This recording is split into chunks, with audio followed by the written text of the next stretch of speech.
ADHD가 있는 부부는 이혼율이 일반 부부보다 2배 이상 높습니다. 그리고 가장 심각한 문제는 바로 경제적 파탄입니다. 지금까지 이야기를 들으니 ADHD 너무 공포스럽다고요? 걱정하지 마세요. 저처럼 ADHD를 진단받은 후에 여러 가지 시행착오를 겪었지만 포기하지 않고 ADHD를 이해하며 증상을 관리하면서 정서적으로도 경제적으로도 안정된 삶을 살아가는 사람도 있으니까요. 이렇게 30대 이후에 ADHD 증상을 관리하는 사람과 방치하는 사람은 극단적으로 인생 루트가 달라집니다.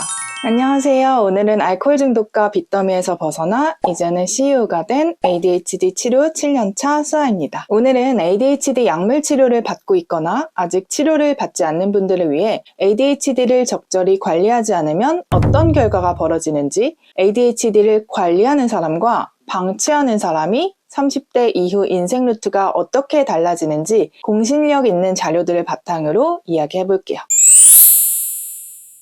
우리가 흔히 ADHD를 생각하면 정신과에 가서 치료받아야 된다고 생각하잖아요. 그런데 제가 왜 치료가 아닌 관리라는 표현을 사용했을까요? 미국 소아과 학회에 따르면 ADHD는 아동기 시작되어서 청소년기, 성인기까지 이어지는 만성질환으로 관리해야 한다는 임상 지침이 있었어요. 미국 질병통제예방센터에서도 ADHD를 아동기부터 시작되어 성인기까지 지속되는 신경 발달장애로 분류하며 이는 ADHD가 단기간의 문제가 아니라 장기적인 관리가 필요한 상태임을 시사했고요. 치료하면 다 되는 거 아니냐고요? 약물 치료는 증상을 단기적으로 줄이지만 증상이 완전히 사라지는 경우는 드뭅니다. 약물 치료 이후에도 기능적 어려움, 집중 유지, 실행 기능, 감정 조절 등이 남는 경우가 많고 대인관계, 직업 안정, 자기관리 능력 같은 삶의 질 지표에서는 뚜렷한 개선 효과가 없다는 연구 결과도 다수 있습니다.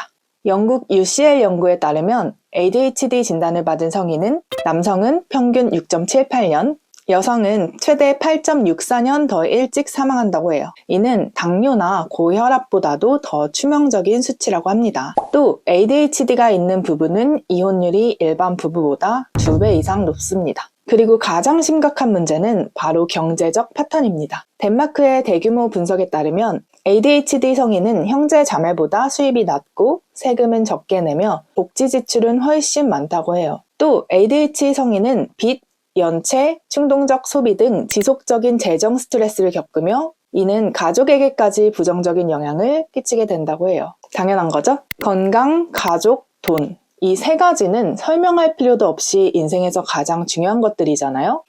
아니, 거의 인생의 전부라고 할 수 있죠. 그런데 너무나 충격적이게도 에디들은 이 세 가지 모두에서 평균보다 더 심각한 수치를 나타냅니다. 연구 결과뿐만 아니라 저를 포함해서 제가 지금까지 만난 150명 이상의 ADHD 분들이 약물 치료 이후에도 증상은 현저히 줄어들지만 여전히 남아있으며 삶의 문제가 해결되지 않는다고 이야기했습니다. 그럼 이번 생은 망한 거냐? 아닙니다. 보시다시피 과거의 알코올 중독에 빚더미에 엉망진창이었던 저 지금 잘 살고 있잖아요? ADHD를 관리하지 않으면 어떤 결과가 생겨나는지, 저처럼 ADHD를 관리해서 성공하려면, 행복하려면 어떻게 해야 하는지 알려드릴 테니까 영상 끝까지 시청해주세요. 지금까지 이야기를 들으니 ADHD 너무 공포스럽다고요? 걱정하지 마세요. 저처럼 ADHD를 진단받은 후에 여러 가지 시행착오를 겪었지만 포기하지 않고 ADHD를 이해하며 ADHD에게 맞는 방법을 터득해서 증상을 관리하면서 몸도 마음도 건강하게 정서적으로도 경제적으로도 안정된 삶을 살아가는 사람도 있으니까요. 가끔 저에게 ADHD가 아닌데 ADHD인 척 한다는 분들이 있는데요. 저는 서울 잠실의 정신건강의학과에서 2019년에 캣 검사 등을 받고 ADHD를 진단받아 지금까지 약물 치료를 받고 있고요. 알코올 중독, 카드 돌려막기, 우울증, 조울증, 회사에서 혼나고 화장실에서 울고 연인과 매일 싸우고 헤어지고 충동성으로 온갖 나쁜 일과 힘든 시간을 겪었으니까 저에게 ADHD가 아니라는 의심은 하지 말아주세요. 저도 정말 힘들었었습니다. 근데 그렇게 33살까지도 엉망진창이던 저는 작년 여름부터 ADHD에게 맞는 자기관리법을 찾아서 1년이 채 안 되는 기간에 지금은 MBTI J냐는 말을 수없이 들을 정도로 계획적이고요. 아직도 빚은 조금 남아있지만 이제는 계획적으로 살아가니 소비가 줄어들어서 경제적으로도 어렵지 않아요. 게다가 이제 한 회사의 대표로 머릿속에서 상상만 했던 것을 현실로 만들어서 행복하게 살아가고 있죠. 저뿐만 아니라 스티브 잡스처럼 성공한 유명인 중에서도 ADHD 특성을 보이는 분들이 많고요. 제 주변에 실제로 ADHD를 갖고 계신 대표님들이 여러 명 있어요. 그분들이 하시는 말씀이 나는 ADHD가 있어서 추진력을 얻어서 사업하는 거야. 이 성취감이 내 도파민이야. 이런 말을 정말 많이 하세요. 저도 그렇거든요. 빚, 연체, 이혼, 경제적 파탄, 짧은 수명, 그리고 경제적 안정과 성취감, 행복, 성공. 앞서 말한 내용들이 정반대이죠. 이렇게 30대 이후에 ADHD 증상을 관리하는 사람과 방치하는 사람은 극단적으로 인생 루트가 달라집니다. 사실 20대 때는 이 차이가 크게 티가 안 나요. 20대들이 돈을 써봐야 얼마나 쓰겠어요. 적어도 마이너스는 안 될 거예요. 근데 30대가 되면 신용카드에 빚에 섣불리 빚내서 주식, 코인 하다 망할 수도 있고요. 경제적인 문제가 본격적으로 시작됩니다. 직장생활 적응에 실패하면 경제적 문제는 더더욱 심각해지죠. 또 20대 때는 매일 술 먹고 정크푸드 먹고 밤을 새도 아무렇지 않지만 30대가 돼서까지 절제를 못하면 건강이 급격히 나빠져요.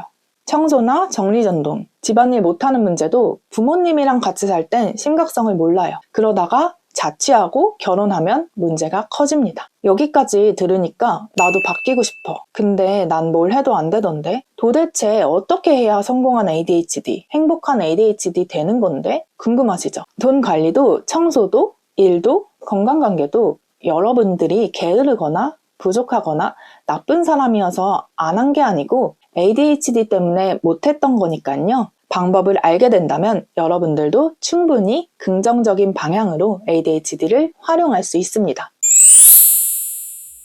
그래서 저는 이 유튜브를 통해서 여러분들이 ADHD를 관리하는 나만의 방법을 찾아가는데 도움이 되시길 바라고요. 행복과 성공을 얻는다는 것은 자존감, 건강, 인간관계, 커리어, 돈, 환경, 수많은 삶의 문제와 과제를 해결하며 성장을 멈추지 않는 거예요. 그래서 제가 이번에 삶의 여러 가지 영역에서 ADHD에게 맞는 방법으로 문제를 해결하기 위해 알아야 할 내용들을 아주 쉽고 재미있는 강의로 정리했어요. 그동안 계속 반복되는 패턴에서 벗어나고 싶다면, 더 이상 무너지고 자책하는 나로 살고 싶지 않다면, 성공한 ADHD 인생 테크를 타고 싶다면 고정 댓글을 확인하세요. 앞으로도 ADHD 사업가의 인생 꿀팁과 성장을 지켜보고 싶으시다면 구독과 좋아요 누르고 계속해서 영상 시청해주세요. 감사합니다.